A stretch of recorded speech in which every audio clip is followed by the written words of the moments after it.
Bonjour à toutes et tous. Aujourd'hui, une petite vidéo pour évoquer avec vous un thème qui est assez important, qui revient assez souvent, c'est la notion de qu'est-ce que l'éveil de conscience. Alors, je vais faire une petite vidéo pour vous expliquer ça et puis je vous partagerai aussi avec vous mon expérience personnelle là-dessus puisque j'en ai vécu une. Tout d'abord, je vais vous expliquer un peu par rapport à mon vécu ce que j'entends par éveil de conscience. Je préfère utiliser personnellement le terme ouverture de conscience. Pourquoi? Éveil, ça voudrait dire que on dormait avant, on est réveillé d'un coup. En fait, pour moi, c'est plus compliqué que ça. J'allais dire, on dort tous à un niveau différent.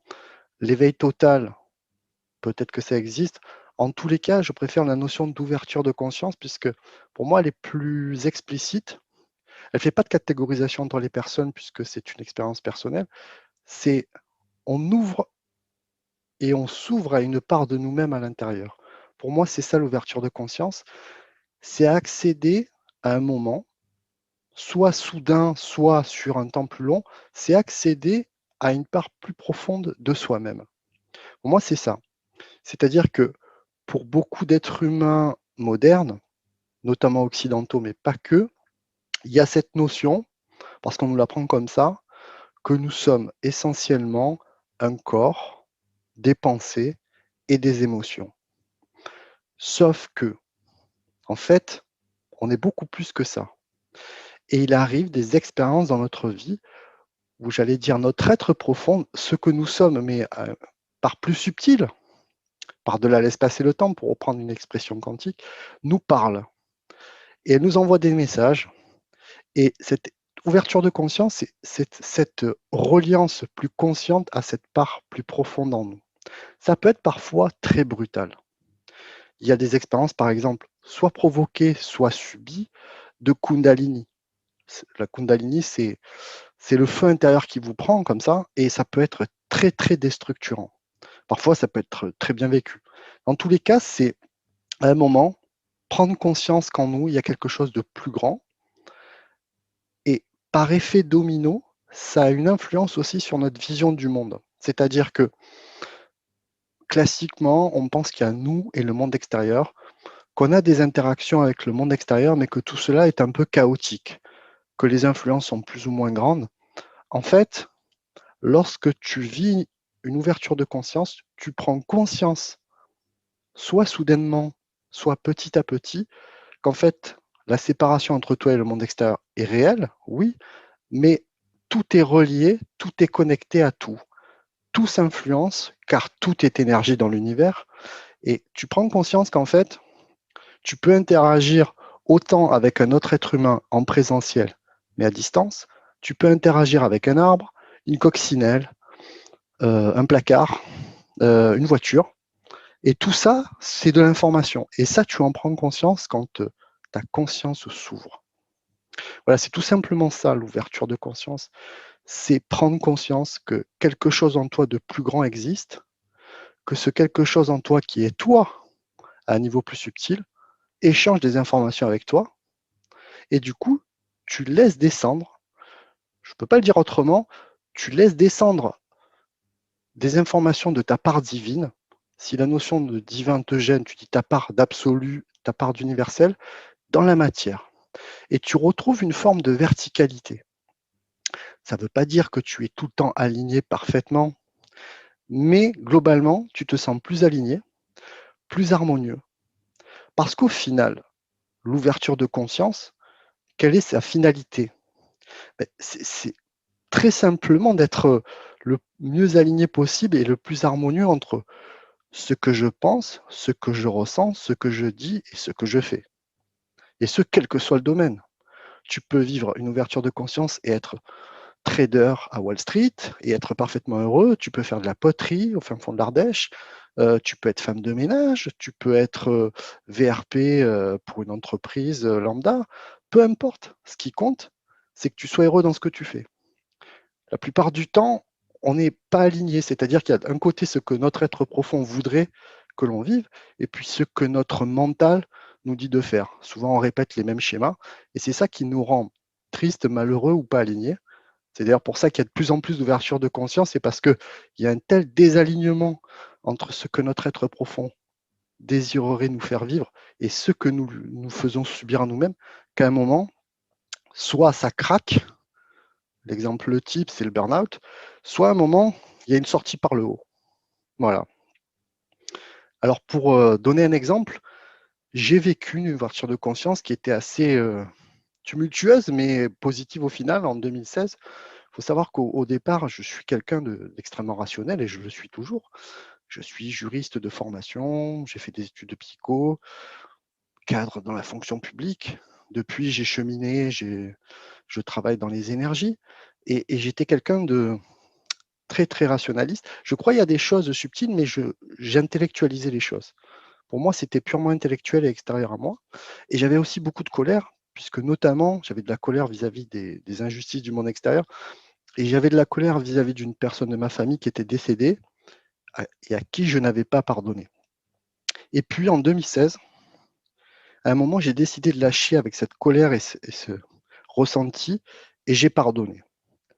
J'ai beaucoup pleuré, et puis, chemin faisant, et j'ai vécu aussi d'autres expériences parallèles au niveau familial à ce moment-là, et au niveau personnel, et je me suis rendu compte qu'en lâchant ça, en lâchant prise avec cette colère, en pardonnant, car le pardon est puissant, j'ai commencé à avoir des ressentis très très forts dans tout mon corps en fait. J'avais des périodes, ça a duré 6 mois, où c'était très intense, où j'avais les mains qui brûlaient, j'avais le corps qui était très très chaud, et en fait je me rendais compte que par le biais de ce clair ressenti, j'obtenais des informations sur le monde extérieur.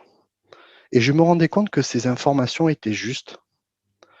Par exemple, je pouvais poser une question à une personne qui me le demandait sur ce qu'elle, sur sa maison, sur elle-même. Je me connectais à des parties d'elle-même et j'obtenais des informations. Et je me suis rendu compte que ça, en fait, c'était extrêmement puissant et c'était c'était pas un don, en fait, parce qu'en fait, c'est pas un don, ça. Tout le monde peut le faire. Tout le monde peut ressentir ces choses-là. C'est juste qu'à un moment, on bloque, en fait. Et je me suis rendu compte que tout ceci avait un sens. C'était pas juste chaotique. C'était comme si mon corps se restructurait sur le plan énergétique. Et du coup, bah, ça m'a permis aussi de prendre conscience que ce que je sentais au fond de moi intellectuellement était une réalité. C'est-à-dire que tu peux obtenir une information sur un être humain, un être vivant ou un objet, quelle que soit la distance. Qu'il n'y a pas de séparation. Que tout le monde le fait inconsciemment, mais quand ta conscience s'ouvre, eh bien, tu poses de la conscience sur ce que tu fais. C'est ça la seule différence, en fait. Mais tout le monde peut le faire. Et c'est pour ça que je me suis rendu compte que cette expérience qui était un peu déstructurante et perturbante au départ a été très positive parce qu'elle m'a permis de me rendre compte qu'il y avait un décalage entre ce que je faisais et ce que je croyais qui était bon pour moi et ce qui était bon au fond pour moi. Donc tout ce travail depuis ces années a été de retrouver cet alignement entre ce que j'aspire au fond de moi et ce que je fais concrètement dans la matière. Car je crois qu'au final, ce qui est important pour nous, quel que soit notre chemin, c'est d'être bien dans ce qu'on fait, peu importe ce qu'on fait. Mais s'il y a trop de séparation entre ce que tu fais et ce que tu veux faire au fond, à un moment, ton être profond va t'envoyer des messages. Basiquement, c'est toujours par ton intuition. Ton intuition t'envoie des messages, t'écoutes ou t'écoutes pas. Mais à un moment, si t'écoutes vraiment pas et qu'il y a un trop gros décalage entre ce que tu veux vraiment et ce que tu fais, à un moment, le corps et la psyché vont réagir plus ou moins brutalement. Donc l'idée, c'est qu'à un moment, il vaut mieux y répondre de manière souple et s'écouter. Alors comment faire pour faire une ouverture de conscience? J'allais dire, ça ne sert à rien de vouloir provoquer ça. La phase première, c'est de faire tout simplement une chose qu'on oublie de faire, c'est d'être le plus présent possible à soi-même dans l'instant présent. C'est-à-dire que plus tu écoutes ce que tu vis, ce que tu ressens dans l'instant présent et ton rapport au monde extérieur, plus tu vas avoir des infos. Parce que ces infos, tu les as tout le temps. Sauf que la plupart du temps, soit on est bloqué sur les regrets, les remords du passé, soit on se projette sur un futur hypothétique et on n'est jamais présent à soi-même, très rarement dans la journée. Donc retrouver des moments où simplement, que l'on soit chez soi, dans la nature, au travail, retrouver de la présence à soi dans cet instant présent qui est le seul qui existe. Et vous allez voir que petit à petit, vous allez avoir des infos qui vont venir. Et ça va vous permettre d'accroître la connaissance de vous-même et du monde. Ensuite, la deuxième chose qu'on peut faire, et ça c'est plus difficile pour l'occidental, c'est d'arrêter d'intellectualiser notre rapport au monde. Moi-même, j'étais le premier à le faire, c'est-à-dire que j'étais passionné, je suis toujours passionné par plein de domaines, sauf que avant de vivre les choses, je les intellectualisais. Or, qu'est-ce qui caractérise l'être humain dans la matière? C'est le sensoriel, c'est nos 5 sens. Ressentir les choses d'abord et ensuite poser un regard intellectuel dessus. Si on fait l'inverse, on fait de l'intellectualisme, on peut même faire de l'intellectualisme spirituel. Dans ce cas-là, on vit rien, mais on réfléchit sur. Or, le chemin qui me semble juste par rapport à mon vécu, mais par rapport à ce que vivent d'autres personnes, c'est ressentir, vivre les choses et ensuite, si nécessaire, poser un regard intellectuel dessus, cadré avec le mental, mais pas faire l'inverse. Sinon, sinon, on est dans le théorique, l'hypothétique, et non plus dans le vécu et le sensoriel, qui caractérise vraiment le rapport profond à notre propre conscience. Voilà. J'espère que cette petite vidéo vous a plu sur l'ouverture de conscience. N'oubliez pas, dans cette vidéo, n'hésitez pas à liker si ça vous a plu, et puis regardez les autres vidéos aussi. Je vous souhaite une très belle fin de journée et à bientôt. Au revoir.